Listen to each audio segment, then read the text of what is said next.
Welcome back, everyone. Making news this morning, the New South Wales Blues have been slammed for snubbing Queensland captain Cameron Smith in last night's State of Origin. The team were criticised on social media after turning their backs during Smith's victory speech, with Blues captain Paul Gallen even walking off the field. All right, let's bring in Nine's Brett McLeod and Shelly Horton to discuss this. Brett, to you first. Do you think that the New South Welshmen were being disrespectful? It wasn't a good look, particularly given, you've got the captain of the losing team singing the praises of Paul Gallen as he's walking off for the last time as a player, and he appears to be snubbing him. He's certainly got his back turned. In fairness to Paul Gallen, he says he wasn't aware of what was going on, that he was going over to meet some of the fans. But still, you'd reckon to stand around and wait until everything is finished before you start walking off. Maybe he thought it was good to go and talk to the fans while he had this last moment with them. But I think it was a bad look, but I don't know if it was intentional. Well, earlier in the week, Gallen ruffled some feathers when he described the Maroons as bad winners, didn't he, Shelley? I mean, did he speak too soon? Oh, look, I'm just going to say, you can't say it's not intentional. It's bad manners to not wait for the other team to give the speech. It's not about walking to the fans. It's not about it's his last chance. Bad manners. He called out Queensland for bad manners, and then he just showed the exact opposite. I think really poor form. All right, well, let's move on then, because as we just discussed before, Friends star Jennifer Aniston has slammed tabloid magazines, revealing that she's quote-unquote fed up with them publishing pregnancy rumours. Shelley, she says the stalking, the objectification that she's experienced, she's talking about decades of this now, reflects the warped way that we look at a woman's worth through the prism of media. What do you think about this? I think that what she wrote was incredibly powerful. I think that it's about time that she gave a voice to it. She's ignored it for so long, and when she has come out, she's come out swinging. And I just want to quote one bit of it because it just made me feel so included as well, because she was like, you don't have to be married or mothers to be complete. We get to determine our own happily ever after for ourselves. I say bravo, Jen. Yep. As you said, this is decades.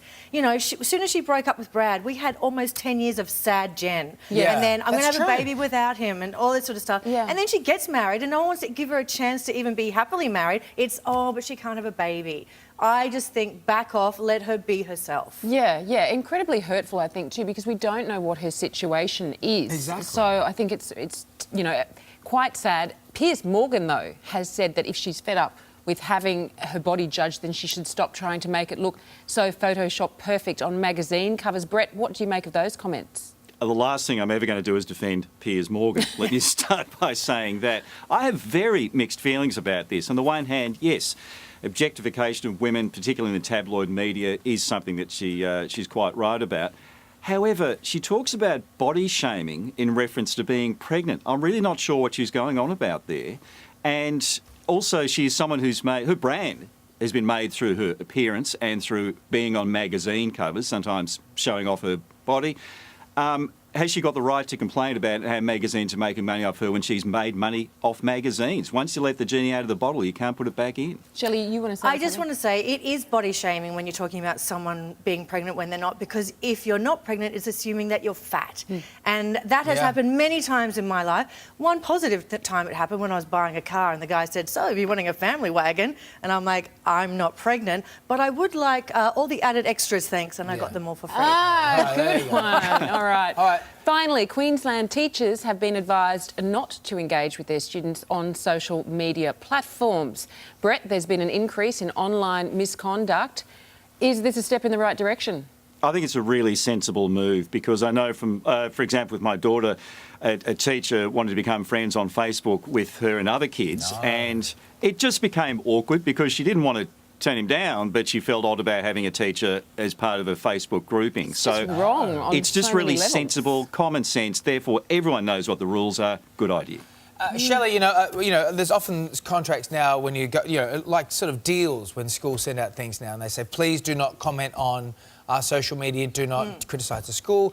And in turn, teachers don't become friends with students and poke and tag and like things. As soon as I hear that a teacher wants to be friends with a student, I get a kind of reaction. Yeah. I'm just saying it's all levels of wrong. Yeah. And let's be fair, that may not be their intention. It may not be, but I don't think that the students need to see the teacher's personal life Private either, life. because I think that you need to have that absolute separation and that level They're of an respect. authority figure. Once you become friends with them, it's anarchy. All right, look, we want to know what you think. Well, that might have been hyperbolic. Brett and Shelly, thank you both so much. Let us know on Twitter or on Facebook. Maybe you disagree with us on any of these topics we'd like.